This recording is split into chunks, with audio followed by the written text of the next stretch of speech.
in the order for the Loons in the home half of the 7th inning.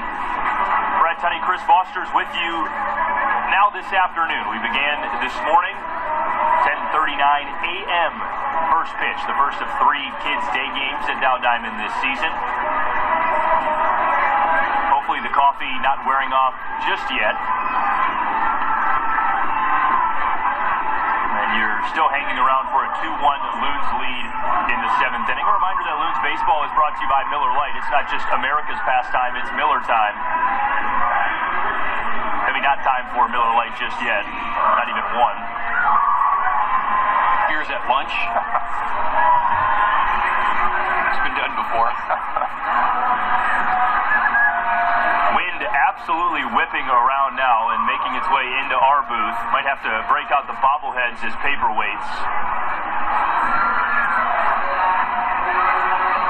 Blowing right to left, maybe in from right, as Berman digs in on the right side. Black New Balance cleats to face Mike Kalin, the pitch.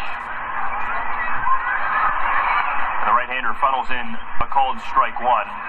You can check that. New pitcher into the game for Burlington, Jackson Zarubin. 6'2", 190 from Pleasanton, California. 24 years of age, non-drafted free agent last year. 0-1. It's a heavy fastball at 94 on the Dow Diamond gun. Off the plate, ball one. Started touching on player development for the Angels, B's parent club, in the last half inning, led by Mike Gallego. 1-0. It's a slider that dips low, 2-1. Gallego, the equivalent to that of Gabe Kapler for the Dodgers. Head of player development. Monitors, manages, oversees the minor leagues. 2-1. Called strike. A fastball runs over the outer black. 2-2. No outs. Bases clear. 2-1. Loons lead. Bottom 7. Gallego, formerly in the Oakland Athletics organization. So too the field manager for the Bees, Adam Melhuse. 2-2. His line shot up the right field line, but just over the heads of the artillery for the Loons at their bullpen, and it drops down on the berm. The count stays 2-2.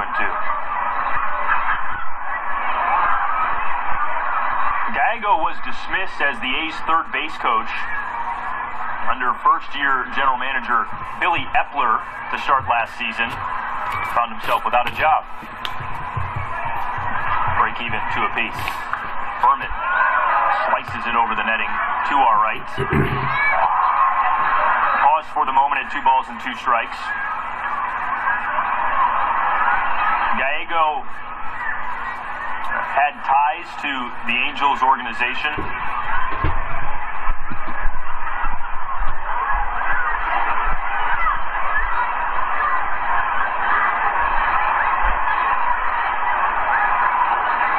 Off the plate, 3 balls, 2 strikes, and Epler, who was, again, the first-year general manager of the Angels to begin last year,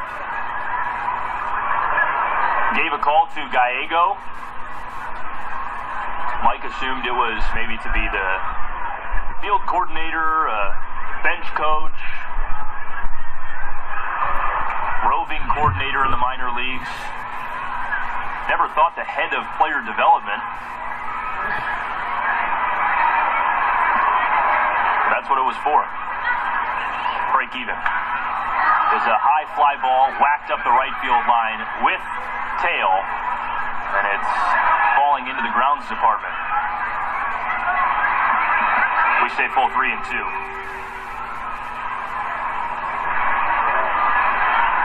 So again, Gallego coming from the Oakland Athletics, and Athletics always tied back to Moneyball, which is now, a decade ago? But still has an organizational philosophy, waiting, taking pitches, on-base percentage, drawing walks. More than a decade now. Yeah. Full count. Outside, Berman draws the walk. He's reached 3 times today.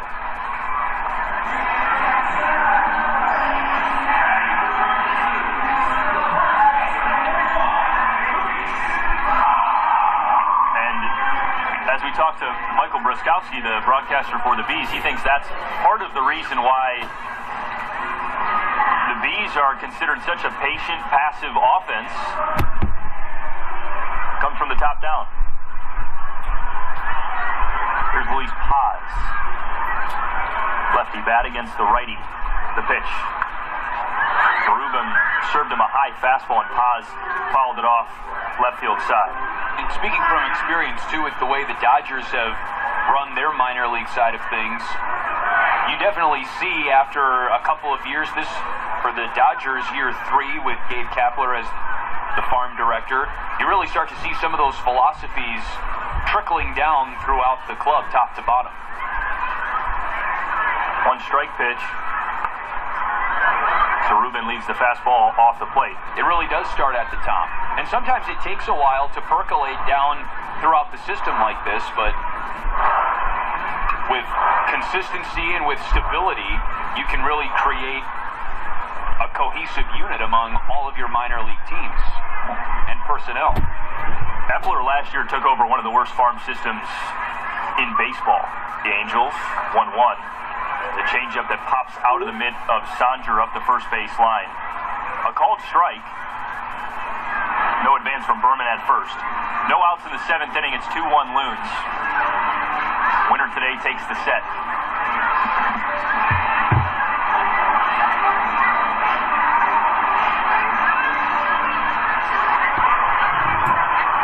Epler wanted to change the attitude, change the sight on the farm system. Quick turn to first. Berman back in standing.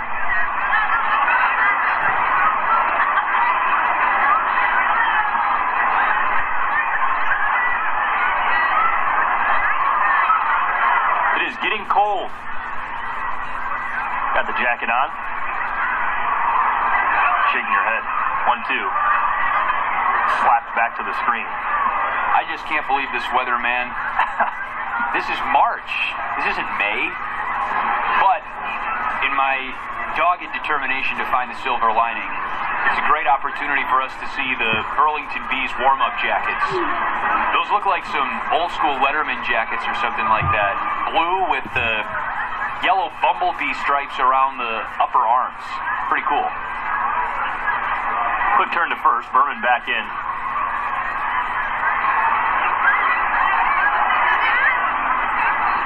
They do a ton for me. I like the alternate uniforms they've got on again. They wore them in Game 1 and now in Game 3.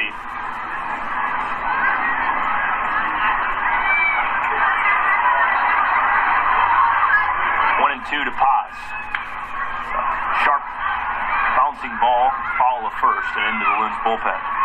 The count stays 1-2 with Berman on first and nobody down in the 7th. Loons 2, Bees 1.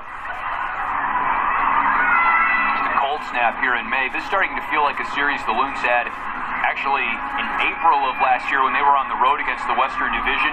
They were in Wisconsin for a week, and all 6 games were like this. 50s, 40s, windy, rainy, cloudy, never saw the sun. Again, the 1-2. Takes high and outside. It again pops out of the mid of Sanger, and Berman was 40% of the way to second base, but then turned around. The ball got outside of the hitter's circle, but decided against it. Got cold feet, and Berman, as self-aware as they come, he knows he's not a burner, but gosh, he had such a big lead off first base, you thought he could have made it. 2-2 now to Paz, Brazilian left-hander. The pitch. Fly ball whacked out to left center field. Jones to his right. In comes Merrigan from left. He's there to make the catch in the alley. Paz done finally.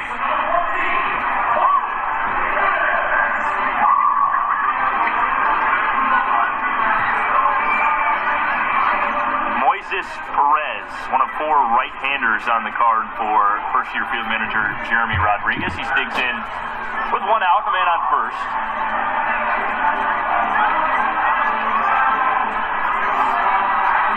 Perez, 19 years old, Venezuelan.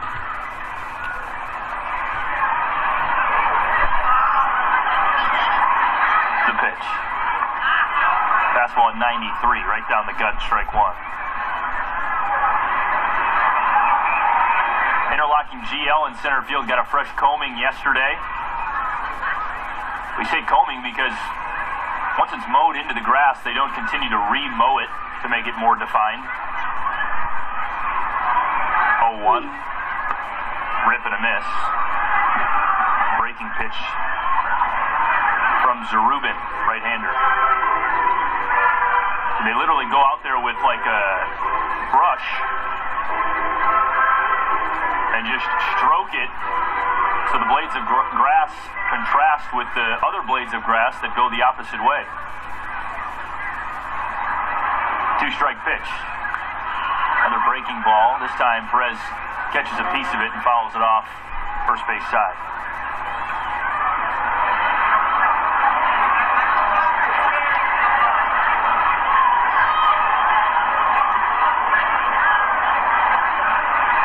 Getting to be about that time where the kids starting to make their way back to the buses. Again, the 0-2. Outside, a fastball. 1-2. You always hope that you can finish these games before they make their way out of the ballpark. See a final out. See hopefully a Loons win.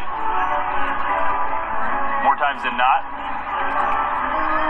it doesn't seem to happen. And with the way the Loons have been playing this year, a ton of 3-hour games, don't think it's going to happen today. The nod and a turn to first. Berman is back in.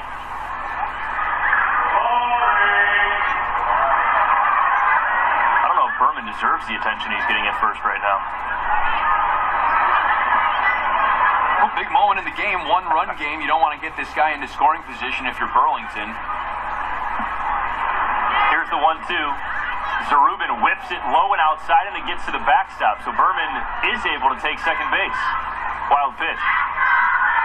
Also worth noting, and not saying this to be an apologist, but running right into the wind there. Yeah. Stevie Berman.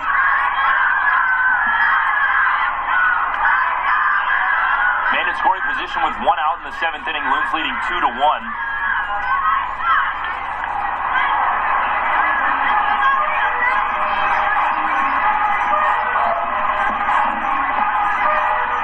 Bad for Moises Perez, too. Loons would love to be up multiple runs again at this late stage in the game. Perez in a bit of a funk. He's 0 for his last dozen. Looking for his first hit in his last 5 games.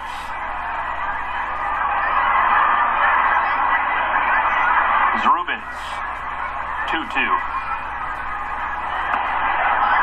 Just missed. Tried to put it on the outside edge. The count runs full 3-2. It's close pitch. Would have been a pitcher's strike, definitely, but good eye by Moises Perez.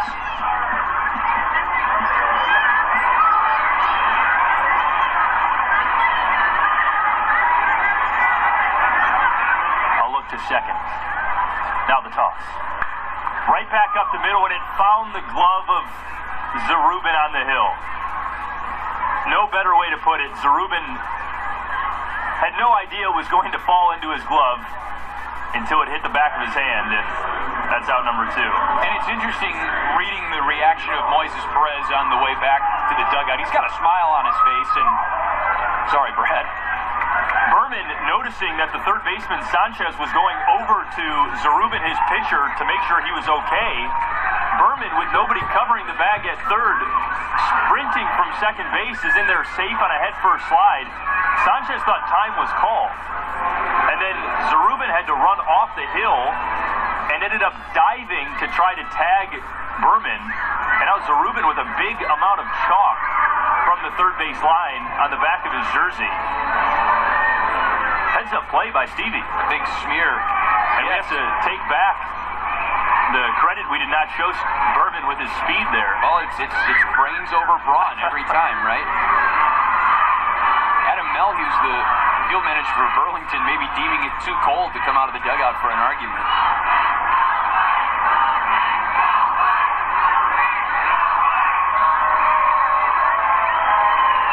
And now base umpire Jonathan Biarretta will allow Sanchez, the third baseman, to come over and talk to his pitcher, Zarubin. You hear that chant down there? Yes. Go red, go white. A variant, of course, of the Michigan State cheer. Yeah. They could say go green, go white, and it would be more in accordance with the Loons uniforms today, green and white.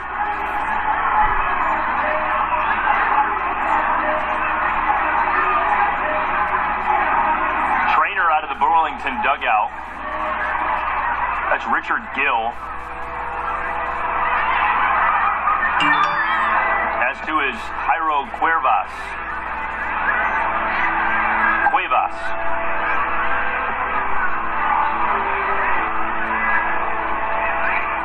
So that is being ruled a stolen base for Stevie Berman.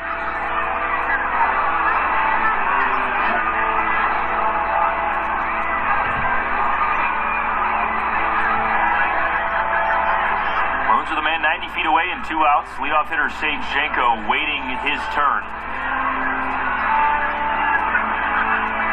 And I believe that, yes, looking at it now, the pitcher, Jackson Zarubin, has got some nasty road rash, really, from his forearm, underside of his forearm, sliding in the dirt off third base.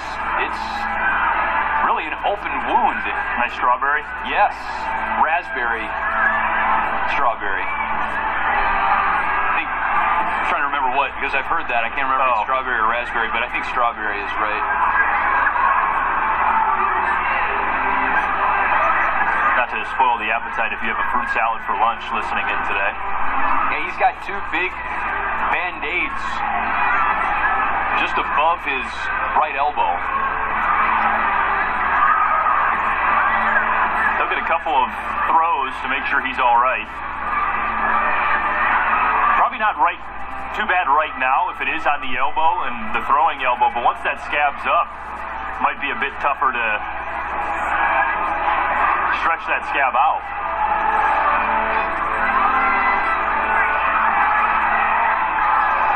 Berman is at third. 2 outs, home half of the 7th. It's 2-1 Loons. Trying to take this series on day 3.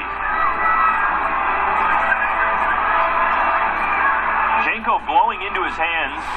They're gloved, white and red. Now hitches up the left pant leg, taps both sides of home plate. We're ready to go. Righty on lefty, Zarubin on Janko, the pitch. Just dribbled foul towards the Loons dugout, strike 1.